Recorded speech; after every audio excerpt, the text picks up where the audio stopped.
Hello বন্ধুরা, আপনারা দেখছেন ডিজিটাল সবকিছু ইউটিউব চ্যানেল। তো বন্ধুরা, আপনারা সবাই জানেন যে কেন্দ্রীয় বাজেটের পাশাপাশি রাজ্য বাজেটও প্রকাশ হয়ে গেছে এবং এই রাজ্য বাজেটে বিভিন্ন প্রকল্পের সূচনা হয়েছে, বিভিন্ন প্রকল্পের ভাতা বৃদ্ধি পেয়েছে, বিভিন্ন প্রকল্পের টাকা ডবল হয়েছে এবং নতুন আরো কিছু প্রকল্প চালু হয়েছে। তো রাজ্যে নতুন কোন কোন প্রকল্প চালু হলো বা কোন প্রকল্পের টাকা ডবল হলো, এক নজরে এই বাজেটটি আমরা দেখে নেব। পাশাপাশি বিভিন্ন ক্ষেত্রে মানুষের জন্য কি কি সুযোগ সুবিধা বা কি কি প্রকল্প বা কাদের ভাতা ডবল হলো, কাদের চাকরি হবে, এই সমস্ত বিভিন্ন বিষয় নিয়ে আজকের ভিডিওতে আলোচনা করব। তো ভিডিওটি খুবই গুরুত্বপূর্ণ হতে চলেছে, তাই ভিডিওটি কোথাও স্কিপ না করে প্রথম থেকে শেষ অবধি পুরোটাই দেখবেন, যাতে করে কোনো জায়গায় বুঝতে আপনার কোনো রকম অসুবিধা না হয়। তো মূল বিষয়ে যাওয়ার আগে অবশ্যই আপনাদের কাছে ছোট্ট একটি অনুরোধ, যদি আপনি আমাদের চ্যানেলে প্রথমবার হয়ে থাকেন তাহলে অবশ্যই চ্যানেলটিকে সাবস্ক্রাইব করে বেল আইকনটি প্রেস করে অল নোটিফিকেশনে ক্লিক করে দেবেন, যাতে করে আমাদের চ্যানেলে যখনই কোনো নতুন ভিডিও আপলোড হবে তা সরাসরি আপনার কাছে পৌঁছে যায়। তো চলুন দেখে নেওয়া যাক এখানে বিষয়টি ঠিক কি বলা হচ্ছে।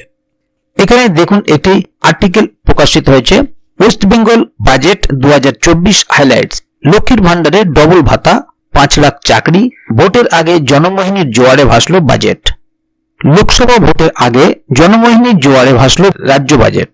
লক্ষ্মীর Bhandar, civic volunteer, green police, village পুলিশদের ভাতা বাড়ানোর ঘোষণা করা হলো। সেই সঙ্গে আরো একাধিক জনমোহিনী প্রকল্পের ঘোষণা করলেন অর্থমন্ত্রী চন্দ্রিমা ভট্টাচার্য। তবে কিভাবে আয় হবে সেটার কোনো নির্দিষ্ট দিশা দেখালেন না। রাজ্য বাজেটে কি কি ঘোষণা করলো মমতা বন্দ্যোপাধ্যায়ের সরকার, সেটার হাইলাইটস দেখে নিন। West Bengal budget 2024 live update. 1000 টাকা ভাতা বাড়ছে সিভিক গ্রিন পুলিশদের। 1.5 লাখের civic volunteer, civic police, green পুলিশদের ভাতা বাড়ানো হচ্ছে। ভাতা 1000 টাকা বাড়বে। রাজ্য পুলিশে যুক্ত হওয়ার কোটা 10% থেকে বাড়িয়ে 20% করা হয়েছে। 180 কোটি টাকা বরাদ্দ। তাহলে বন্ধুরা বুঝতে পারছেন, এখানে সিভিক ভলান্টিয়ার বা সিভিক পুলিশ বা গ্রিন পুলিশ এদের জন্য 1000 টাকা করে ভাতা বাড়ানো হয়েছে 1.5 লক্ষ ক্যান্ডিডেটকে, এবং রাজ্য পুলিশের যুক্ত হওয়ার কোটা যেখানে 10% ছিল সেটা বাড়িয়ে 20% করা হয়েছে।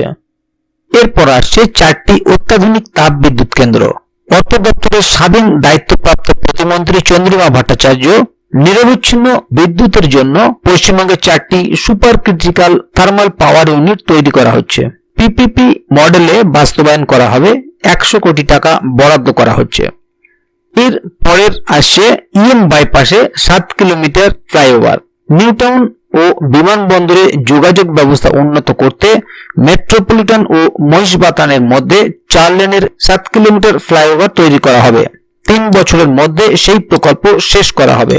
খরচ পড়বে 728 কোটি টাকা। প্রথম বছরের জন্য 150 কোটি টাকা বরাদ্দ। এর পরবর্তী আসছে 5 লাখ চাকরি হবে, ঘোষণা চন্দ্রিমার। অর্থ দপ্তরের স্বাধীন দায়িত্বপ্রাপ্ত প্রতিমন্ত্রী চন্দ্রিমা ভট্টাচার্য, 5 লাখ চাকরির ব্যবস্থা করা হবে। রাজ্যের বিভিন্ন দপ্তরে প্রচুর নিয়োগ করা হবে। রাজ্য সরকারি অফিস ও রাজ্যের আওতাধীন অফিসে নিয়োগ করা হবে। এরপর বলা হচ্ছে, দামোদর সেতুর উপর 4 লেনের সেতু তৈরি করা হবে। দামোদরের উপর শিল্প সেতু তৈরি করা হবে, 640 মিটারের সেতু, যে সেতুর ফলে প্রচুর স্থানীয় মানুষ উপকৃত হবে। 3 বছরের মধ্যে সেতু তৈরি করা হবে। 246 কোটি আনুমানিক ব্যয়। 4 লেনের সেতু তৈরি করা হবে। মুড়িগঙ্গা থেকে কচুবেড়িয়া পর্যন্ত সেতু তৈরি করা হবে। মুড়িগঙ্গা থেকে কচুবেড়িয়া পর্যন্ত 3.1 কিলোমিটারের ব্রিজ তৈরি করা হবে। সেই ব্রিজের নাম হলো গঙ্গাসাগর সেতু, যে সেতুর ফলে মানুষ সহজেই গঙ্গাসাগরে যেতে পারবেন। রাজ্যের বাইরেও হাসপাতালের পরিযায়ী শ্রমিকরা ব্যবহার করতে পারবেন স্বাস্থ্যসাথী। পরিযায়ী শ্রমিকদেরও স্বাস্থ্যসাথীর আওতায় আনা হলো, অর্থাৎ পশ্চিমবঙ্গের যে শ্রমিকরা রাজ্যের বাইরে আছেন তারা সেখানকার হাসপাতালেও স্বাস্থ্যসাথীর কার্ড ব্যবহার করতে পারবেন। এর পরবর্তীতে কুক কাম হেল্পারদের ভাতা বাড়ছে 500 টাকা। মিড ডে মিলের কুক কাম হেল্পারদের মাসিক আর্থিক সাহায্য বাড়ছে 500 টাকা। তার ফলে 2 লাখ কুক কাম হেল্পাররা লাভবান হবেন। অতিরিক্ত 140 কোটি টাকা বরাদ্দ করা হচ্ছে। এর পরবর্তী ঘোষণাটি আসছে স্টুডেন্টদের জন্য, ছাত্রদের জন্য। ক্লাস 11-এ মিলবে 10,000 টাকা। ঘোষণা রাজ্যের। তরুণীর স্বপ্ন প্রকল্পের জন্য 10,000 টাকা দেওয়া হয়। দ্বাদশ শ্রেণীর পড়ুয়ারা ট্যাব কেনার জন্য পান।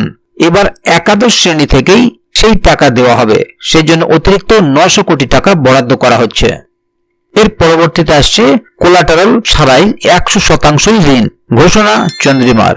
ভবিষ্যৎ ক্রেডিট কার্ডের সুবিধা আরো বাড়ানো হচ্ছে। কোনো কোলাটারাল ছাড়াই 100% ঋণ দেওয়া হবে। নামমাত্র 4% সুদ দিতে হবে, বাকি সুদ বহন করবে রাজ্য সরকার। মাসে 1500 থেকে 2500 টাকা ট্রেনিং নেওয়া হবে ঘোষণা সরকারের। যুবক যুবতীদের অ্যাপ্রেন্টিস প্রকল্প, বিভিন্ন শিল্পক্ষেত্রে প্রশিক্ষণের সুবিধা মিলবে। মাসে মাসিক 1500 টাকা থেকে 2500 টাকা দেওয়া হবে সেই ট্রেনিংয়ের। প্রতি বছর 1 লাখ যুবক যুবতী লাভবান হবেন। বরাদ্দ করা হচ্ছে 200 কোটি টাকা। এর পরবর্তী ঘোষণাটি হচ্ছে 3 জেলার মৎস্যজীবীদের 2 মাস 5000 টাকা সহায়তা। মৎস্যজীবীদের জন্য সমুদ্র সাথী প্রকল্প চালু করা হলো। 2 লাখ মৎস্যজীবী উপকৃত হবেন। 200 কোটি টাকা বরাদ্দ করা হচ্ছে 3টি জেলার অর্থাৎ উত্তর 24 পরগনা, দক্ষিণ 24 পরগনা ও পূর্ব মেদিনীপুর মৎস্যজীবীদের 2 মাস সেই টাকা দেওয়া হবে। এর পরবর্তীতে বলা হচ্ছে লক্ষ্মী ভান্ডারের কথা।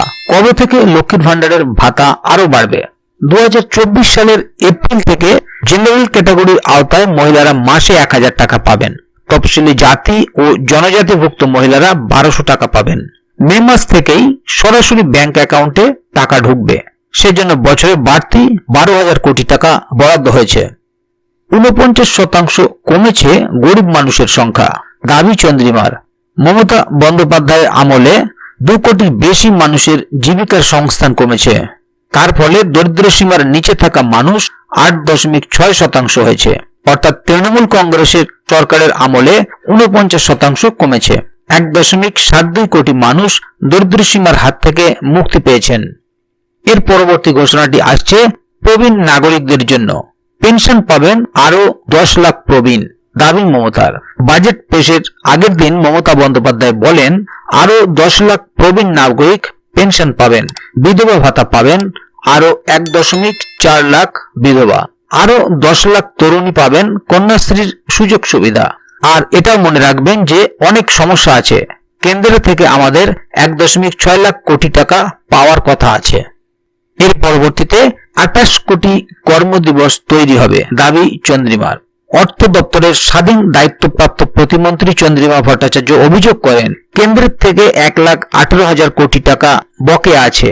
আরো 2024-25 অর্থবর্ষে 28 কোটি কর্মদিবস তৈরি করা হবে বলে জানিয়েছেন অর্থ দপ্তরের স্বাধীন দায়িত্বপ্রাপ্ত প্রতিমন্ত্রী।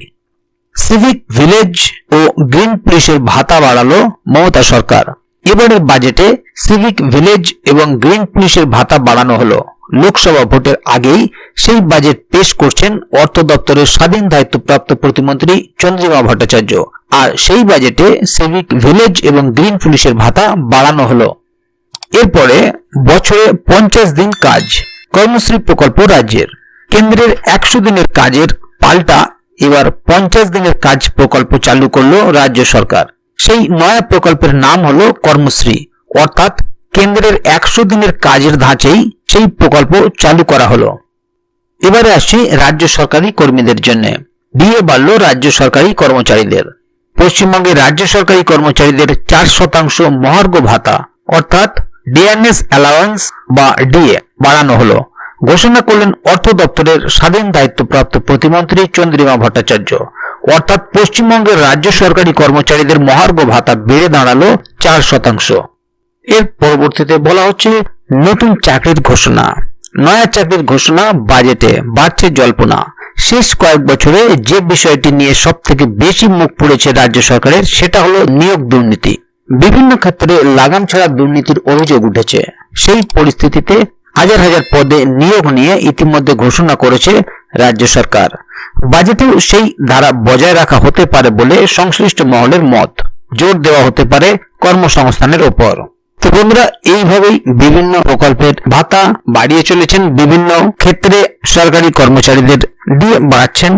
বিধবা ভাতা বা বয়স্ক ভাতা সেগুলো দিচ্ছেন এবং রাজ্যের মানুষ কম বেশি প্রত্যেকেই কিছু না কিছু সুবিধা পাচ্ছে এই বাজেটের ফলে।